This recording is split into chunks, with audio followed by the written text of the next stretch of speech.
Então você quer aquele ouro na Canguru? Vem comigo que hoje a gente vai começar a nossa playlist Rumo ao Ouro Canguru de Matemática. Começando com essa incrível questão 23 da prova do nível S, do terceiro ano do ensino médio, do ano de 2019. Vem comigo! Mas se você está boiando no que é a Canguru e não conhece, nunca ouviu falar dessa Olimpíada, não tem problema, é só assistir os vídeos que eu vou deixar no card aqui em cima, que deve estar aparecendo mais ou menos agora. E um último recado antes da gente começar a solução desse problema, eu só quero dizer que essa playlist Rumo ao Ouro eu vou fazer para cada Olimpíada que eu achar interessante. Então, por exemplo, a Canguru, a OBMAP, a OBF de Física. Então eu vou trazer várias Olimpíadas e vou fazer uma série de playlists resolvendo exercícios e contando vários bizus, vários teoremas, várias coisas úteis que vocês podem usar para poder conseguir o tão famigerado ouro que vocês tanto querem. Bom, então vamos lá, questãozinha na sua tela, aparecendo agora. Os vértices da rede mostrada ao lado recebem os números de 1 a 10. As somas S dos 4 números atribuídos aos vértices de cada quadrado são iguais. Qual é o menor valor possível de S?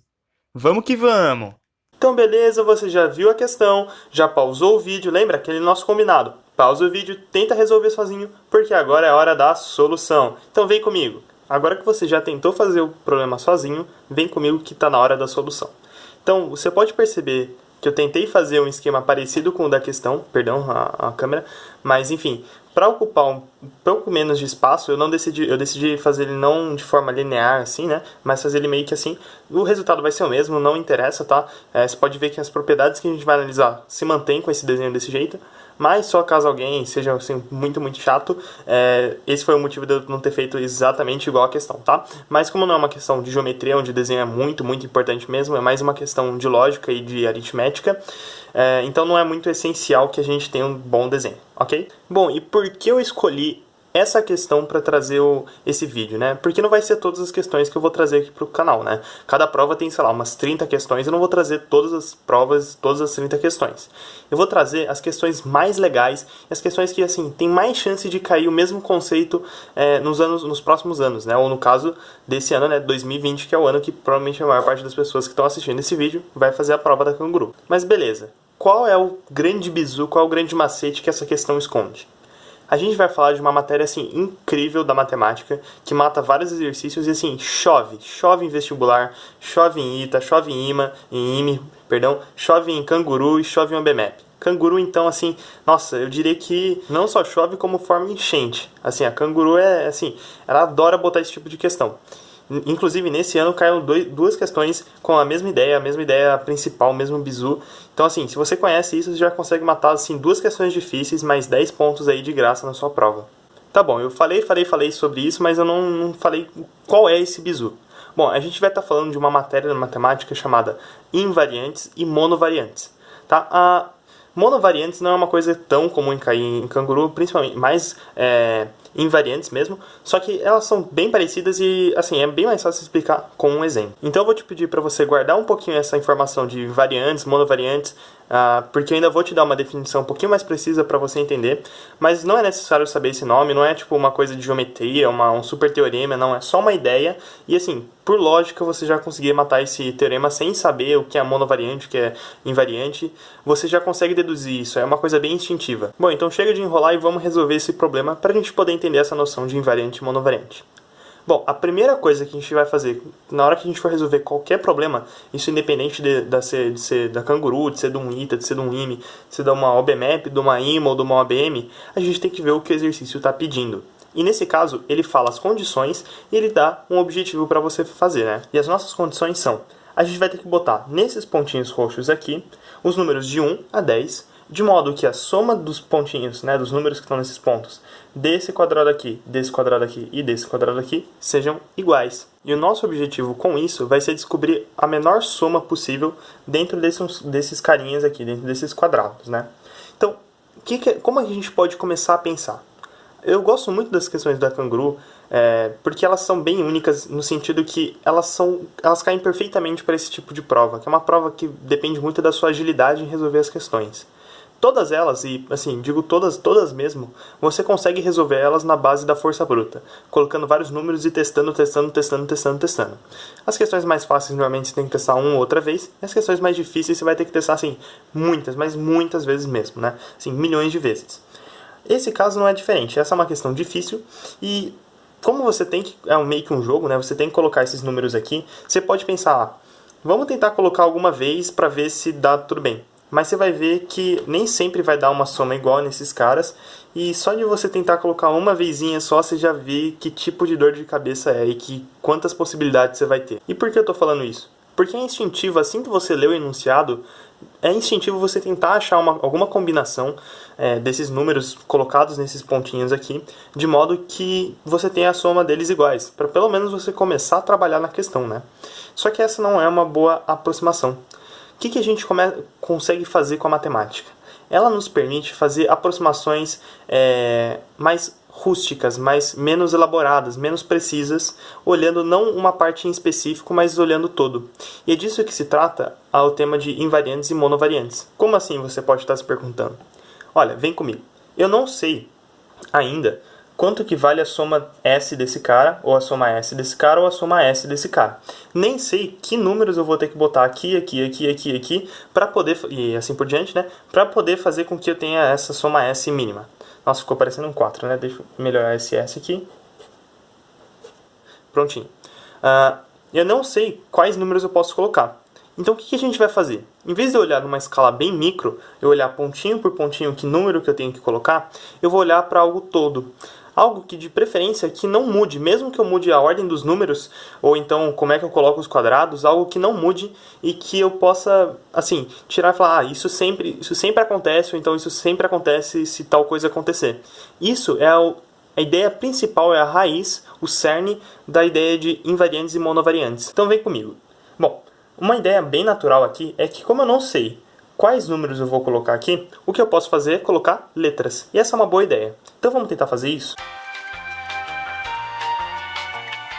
Colocando letras desse modo, a gente não precisa se preocupar em fazer algumas somas e ver se S vai dar igual ou não. O que a gente pode fazer é colocar tudo em termos de letras e a gente vai ter uma mega equação com um monte de variáveis para a gente trabalhar. Você deve ter percebido que eu coloquei numa letra bem maior o D e o G.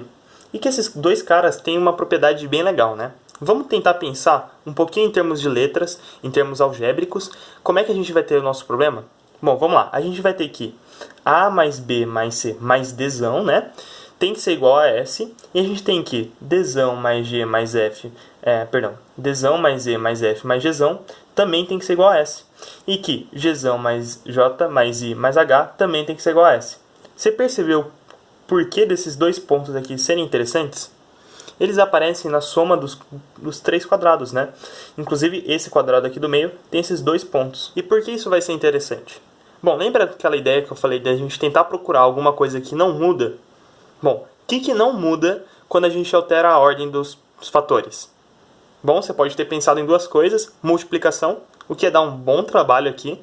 Mas uma coisa um pouquinho mais fácil, e que graças a Deus é mais fácil e a gente consegue fazer, é a soma. A soma não depende da ordem dos fatores, lembra? Tá, mas falar a soma assim é uma coisa muito vaga, né? O que exatamente a gente vai fazer? Bom, lembra que eu falei de olhar tudo em escala macro, tentar diminuir as coisas para um caso bem mais simples? Então, em vez de eu olhar a soma de cada quadrado e falar que ela é igual a S, antes disso eu vou olhar a soma de todos os pontos. Certo? Então vamos fazer isso?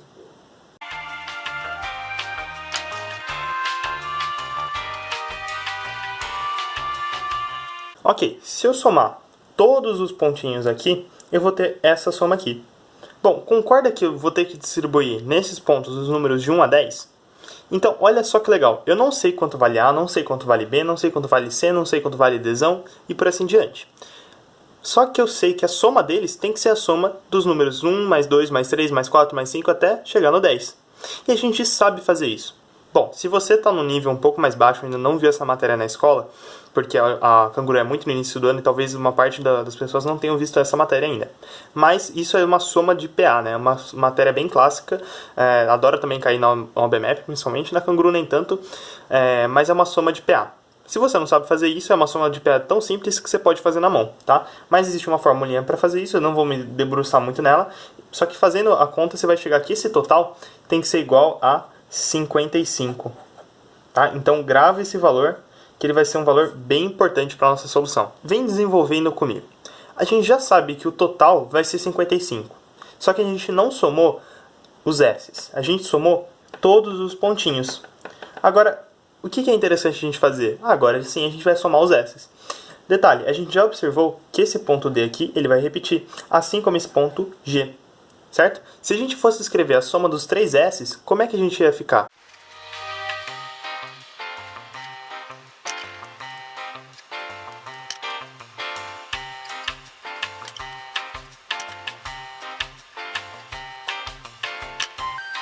Bom, então o que eu fiz? Eu somei S, S, S, né?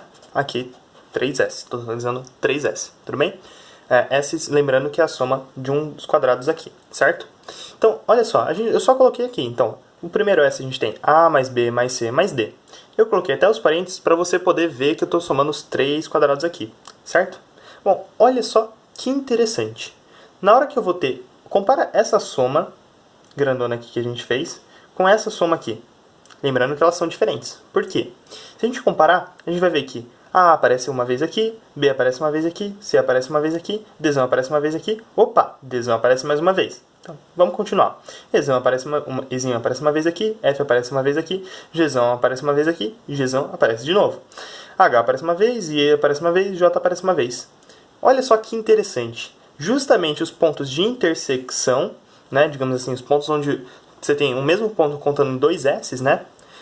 Você vai ter a repetição dessas letras, né? A repetição desses valores. E eu sei que eu posso estar parecendo que estou repetindo muita informação, só que isso é bem importante na hora que você está construindo o seu raciocínio da questão, tá? É bem importante você estar destacando isso. Por quê? Agora a gente já matou a questão.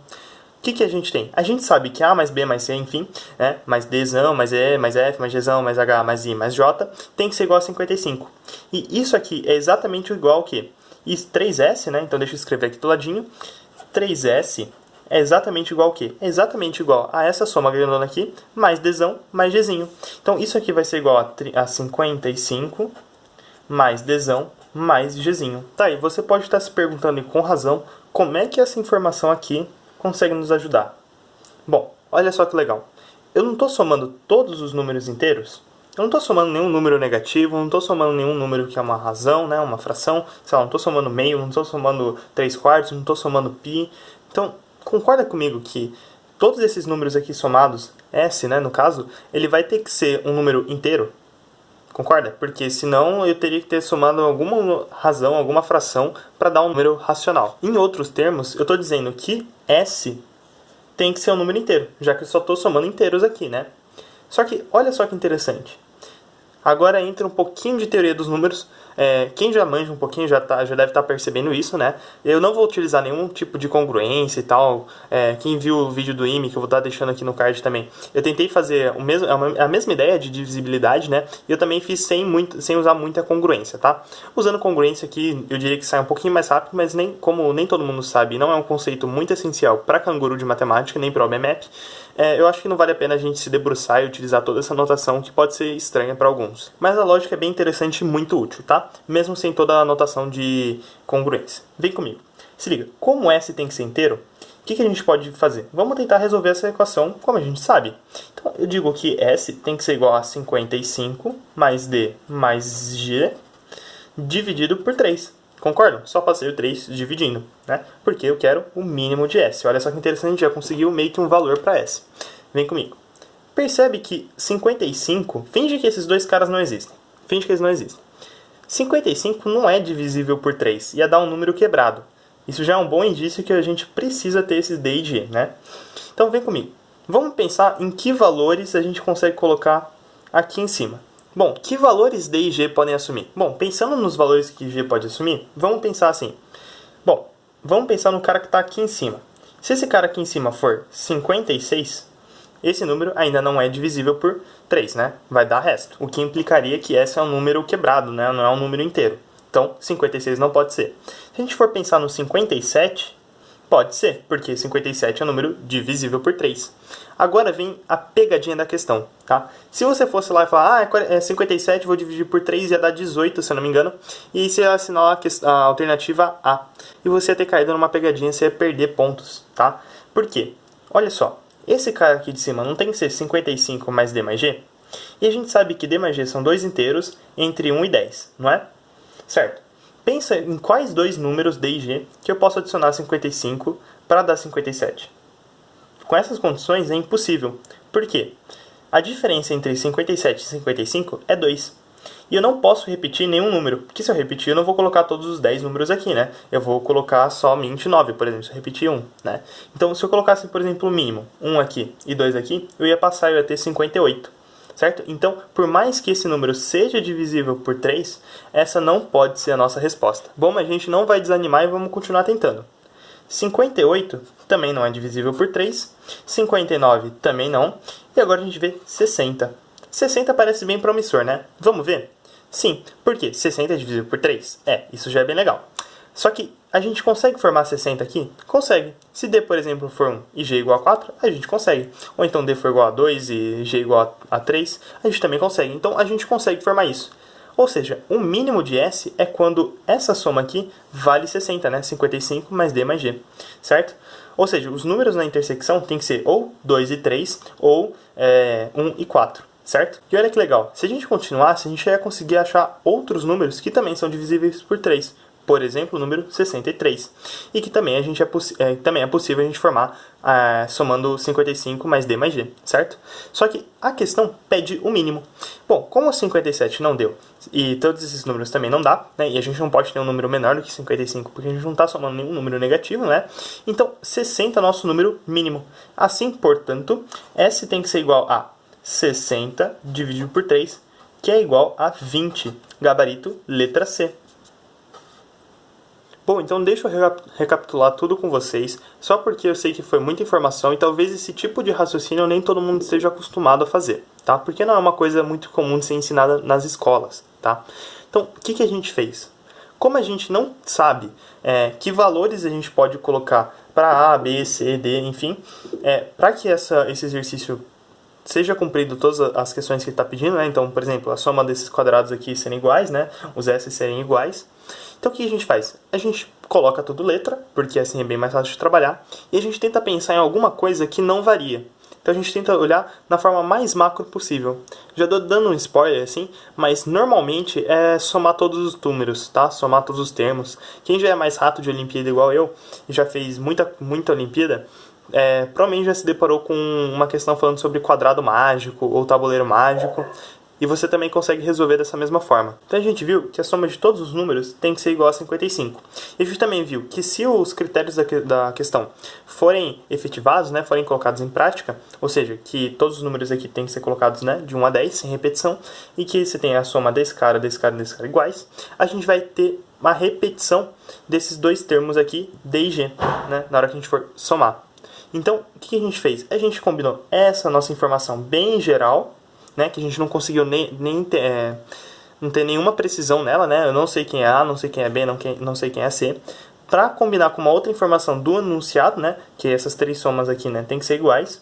E a gente viu que a gente consegue combinar elas para formar um novo fator. E esse novo fator consegue me ajudar a descobrir outras coisas, né? Principalmente porque eu já coloquei em termos de S, que é justamente o que a gente queria achar, né?